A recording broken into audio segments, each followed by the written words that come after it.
Hello and welcome back to our channel. If you're new here, my name is Brian. I'm an English antique dealer living in Normandy, France, and we're just going to show you a few of the things that we bought this week on our travels here in Normandy. We went to a brocante at a place called Periers on Sunday, and we had quite a good day out there, bought quite a lot of stuff, so we're just going to show you a few of the things we bought. Okay, we're starting with this little mortar and pestle and mortar. That's the pestle. That's the mortar, if you'd ever wondered. This is old. It can be quite hard with these ones to date them, to find an age for them, but this is quite an old one. You can see it's had a lot of wear over the years. But a nice little mortar and pestle.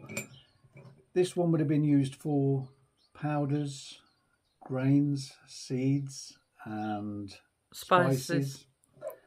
You would have used a slightly larger one for more fibrous materials like herbs, and then something wrong, Tracy.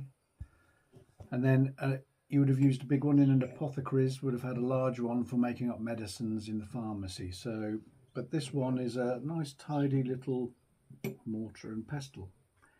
That should be going up on the site this week. Very useful. You can use it, an antique that can be used today as it was used many years ago. Still very useful. There we go. Next we had one of these the other week, but I thought I'd show you this one. This is a hachoir, a meat cleaver. Quite an old one, but you can see it's interesting because it's got a lot of wear on the top. It's been whacked about with a hammer a lot. It's been used for years, probably for generations, and you can see how that has smacked that top of that down. It's really added a bit of character to the piece. So that's another hachoir. Okay, next we have a lovely old photo frame. Now you see a lot of these in France, but they're very popular. This one's got a wedding photo in, an original one. It's got its little very French decoration on top, very French piece. Two little ball feet. On the back, it's quite easy to date this one because you can see it's Paris made. And there's a date there for 1910, so that's quite useful. So just out of the Edwardian period, but a lovely little French glass photo frame. Okay, next we have something completely different, an old lantern, probably a railway lantern. It's got a red glass side this side, I think the other two sides are clear. If you open up this lever here, you can open the door. It's in quite tidy condition considering it's probably 100 years old at least. It's got a little well there for oil. It would have been a little oil lamp.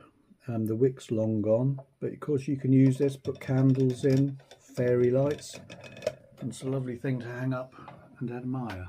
So there we are, a little old lantern. Okay, now moving on, we have some copperware. We have two cauldrons, the same here, a pair. I don't think they were made as a pair, but it's quite interesting. Nice little pair of cauldrons to hang up with planters. We haven't cleaned or washed any of these items yet. They're fresh stock, so they need a good clean up. But there we are, standing on the little 3 feet, very traditional looking cauldrons, ideal for Halloween, or for just hanging little plants in the garden. There we are, let's put them down there. We have the large big brother here. This is another big cauldron we bought. Lovely old copper cauldron with a hanging handle. That would be ideal for plants in the garden or hanging herbs in the kitchen. Lovely decorative piece. Go on then, you're shaking your head, Tracy. Speak. Not for hanging herbs in the kitchen. Why not? What would you hang in the kitchen then? Well, you wouldn't hang herbs from a cauldron, would you? Oh, why not? I'll start a new trend. You might put some in it, but you wouldn't hang them from it. Okay, you put herbs in it then. Okay. Anyway, yeah, there we go. Nicely hand hammered round. You can see the hammering round on that cauldron. Lovely old piece.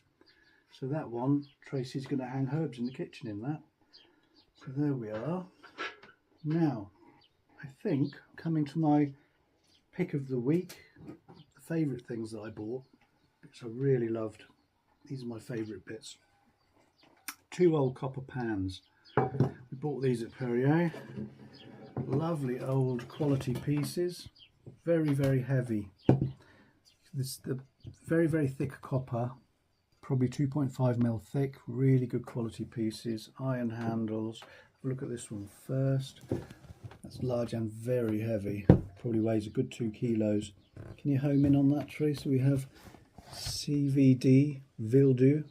So these come from the world famous town of Vildou-le-Poel, where all the copper works go on and still go on to this day.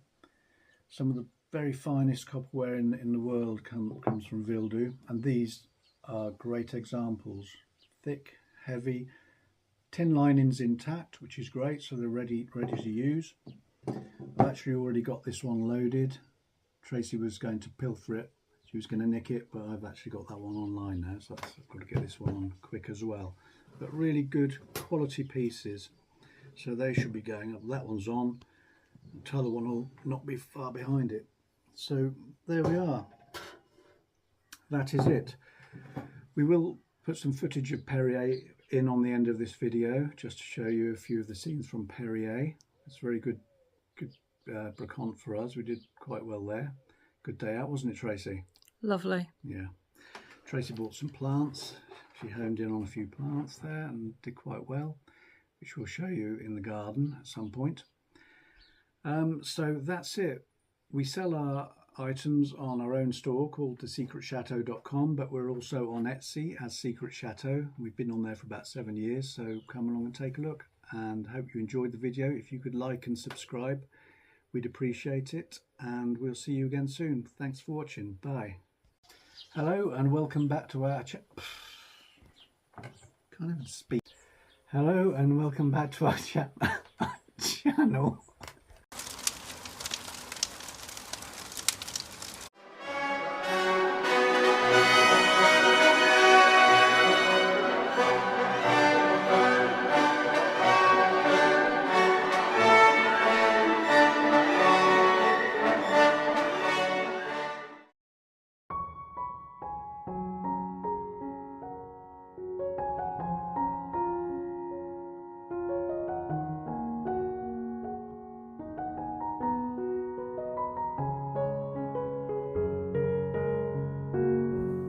The town of Periers was very badly damaged during the liberation of Normandy in the Second World War.